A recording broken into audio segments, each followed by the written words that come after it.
Number पर हम लेते हैं अंग्रेजी या फिर संस्कृत। अंग्रेजी या फिर संस्कृत हम दूसरे नंबर पर लेते हैं, ठीक है। और इसमें भी आपके अगर बात करें 90% बच्चे ज्यादातर आपकी संस्कृत ही लेते हैं। क्यों लेते हैं? क्योंकि भाई देखो, अगर आपकी हिंदी अच्छी है, यानी कि हिंदी भी नहीं, संस्कृत की जो व्याकरण है, संस्कृत की व्याकरण आपकी हिंदी की व्याकरण को ऑटोमेटिक कवर कर लेती है। हम जैसे संधि पढ़ते हैं, समास पढ़ते हैं, है ना, तो इनके माध्यम से क्या है, हिंदी की व्याकरण अपने आप ही आपको उस पर अच्छी कमांड हो जाती है संस्कृत के माध्यम से, क्योंकि शब्दावली लगभग सेम रहती है आपकी हिंदी की भी और संस्कृत की भी। और बात करें अंग्रेजी की, तो कुछ बच्चे कहेंगे क्या मैम हमने, आपको डर लगता है मैम संस्कृत से तो हमने कभी पढ़ी नहीं, छठी में पढ़ी, 7वीं में पढ़ी या 10वीं तक पढ़ी, फिर हमने कभी नहीं पढ़ी, तो और अंग्रेजी हम आगे तक भी पढ़ते आए हुए हैं, तो क्या हम अंग्रेजी नहीं ले सकते? तो बिल्कुल आप ले सकते हो, आपकी इच्छा है।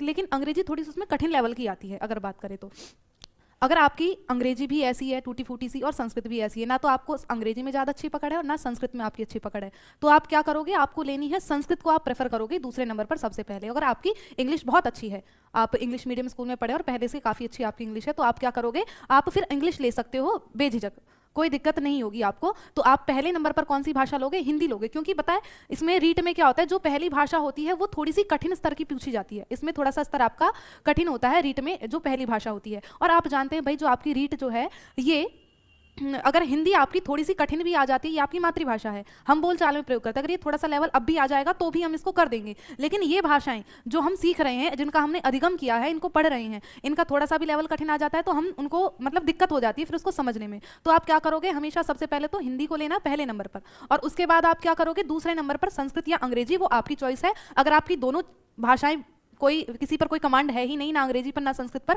तो आप फिर दूसरी भाषा संस्कृत की तरफ बढ़ना, ठीक है, चलेगा। अब एक और आपका डाउट रहता है कि क्या दोनों भाषाएं, जैसे ये है आपकी हिंदी अंग्रेजी, तो लैंग्वेज 1 में आपकी भाषा आती कितने नंबर की है? इधर देखो, जो प्रथम भाषा है ये भी 30 नंबर की आती है, और दूसरी भाषा जो है ये भी आपकी 30 नंबर की आती है, ठीक है। और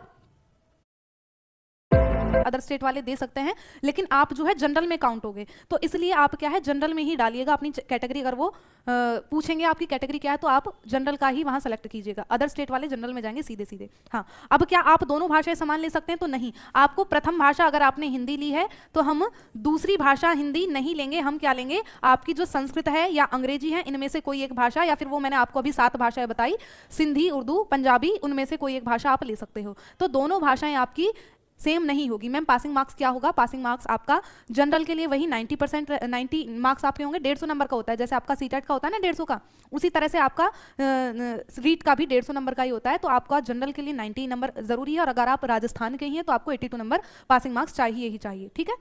का लेवल अगर देखकर चले तो वो आपका थोड़ा सरल होता है, और बी इसका रीड का थोड़ा सा कठिन हो जाता है, उसमें फैक्ट तुरंत यानी फैक्ट बेस्ड ज़्यादा प्रश्न पूछे जाते हैं। तो कल हम पेडागोजी के प्रश्न भी करेंगे और कल व्याकरण के प्रश्न भी करेंगे जो प्रीवियस ईयर में पूछे जा रहे हैं, तो उस आधार पर आपको अनुमान लग जाएगा कि किस तरह के प्रश्न आपके रीट में आते हैं, ठीक है भाई।